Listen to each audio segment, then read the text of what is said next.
Now I'm hearing about Drew Brees not practicing. What is the latest on those two?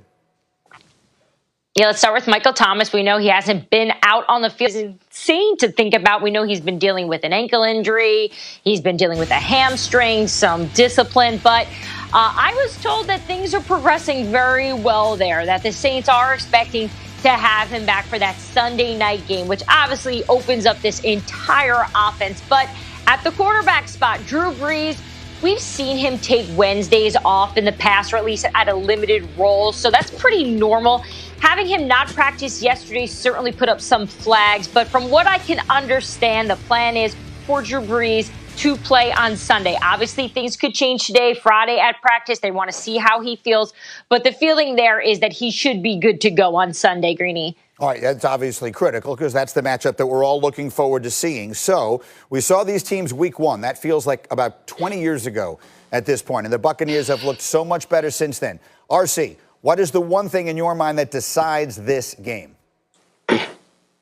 Championship defense. Coming into this year, the reason people thought the Saints would win wasn't because of Drew Brees. They thought this defense would be phenomenal, and it just haven't. It hasn't been that way. It hasn't been great. It hasn't been dominant as we saw them be sometimes last year. But we've seen the Tampa Bay Buccaneers be absolutely dominant. We've seen the Tampa Bay Buccaneers totally destroy the Packers. We watched them go sideline to sideline against the Las Vegas Raiders. And we talk about these two linebackers as being the best duo in the NFC, in Devin White and Levante David. Well, this week on the other side, they have Alvin Kamara. This week on the other side, the Saints have Tom Brady. Whatever defense decides to step up and play championship level football, that's who wins this game. It's not about the 84 years playing quarterback. It's about the young gunners and the hunters playing defense for these teams. And if they get after these offenses, that's the team that comes up victorious. Well, we've talked a lot about the Tampa defense, it feels like. Rob Ninkovich, how about the Saints defense? What do they need to do to get this one Sunday?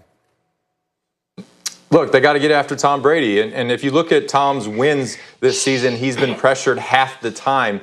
The two losses that they have, he's been pressured basically double the amount. The first game against the Saints, they got to him 10 times.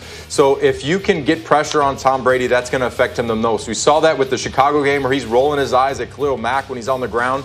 You can't expect Tom to be as confident and throw down the field like he has if he has all day. So the Saints, it's vital for them to get after Tom, to make him uncomfortable, get him off the spot early in the game, too. It's got to be within the first series. Make sure that he realizes this is going to be a long one, because if you can do that, then he's going to start to think, all right, man, I don't have the time here. I can't sit in here all day. So it's going to be vital for the Saints to get after Tom early in this game. Another huge storyline, obviously, is the Buccaneers. For the first time, will have Antonio Brown. Diana, what are you hearing out of Tampa about how he looks as he's working with them this week for the first time? Okay, I went straight to the spectacular Bucs defense to ask them, what are they seeing from Antonio Brown? Because, you know, the offense is going to say he's great. And the way it was described to me is that Antonio Brown looks spectacular. One player is saying, you know, this is a guy who's got fresh legs. There's a significant difference just from a health standpoint between Antonio Brown and the rest of the receivers. And we've all followed Antonio Brown on social media in the past, and we know how hard he works. So in terms of his fitness, he is right there. So he's definitely going to be used as a big weapon on Sunday night. All right, so let's see just how big we think it's going to be. RC, I'm going to give you some numbers. More or less, 4.5 catches, 78.5 yards, 0.5, half a touchdown, more or less for Antonio Brown Sunday night, RC. Greeny, absolutely more. Listen, Antonio Brown, you just heard Diana say it. Antonio Brown's fresher than a peppermint right now. And he's going to come out ready to prove things. And we know that when Tom Brady has a guy, he understands how to target him and get him his catches. Antonio Brown will be big in this win for the Tampa Bay Buccaneers this week. Wow, if he makes that big an impression that quickly, that will be fascinating to watch. Guys, sit tight. Meanwhile, Diana, let's go through some notes here and let's run the hurry up because there's injury stuff out there to get to. What do we have this morning on Mark Ingram? Yeah, let's start there. Mark Ingram has really been having a hard time dealing with this ankle injury. We know he missed that big game against the Steelers last week, and they certainly needed him out there for that run game that we know is the nucleus of this offense. But it's looking like once again it's going to be a struggle for him to get back and suit up this Sunday, to get back up on that roster, as he has not practiced this week once again. And normally with Baltimore, when they're in that position and not practicing on Thursday, they most likely are not active on Sunday. Chris Jones.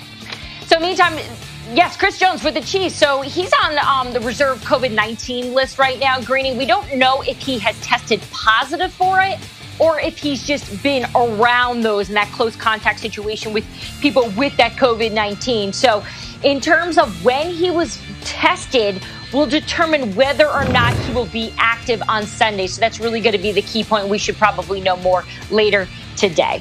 And meantime, you have the Raiders. We saw them get really handed down some stiff penalties from the NFL. And this is the league sending a message, Greeny, to basically say everybody better tighten this up.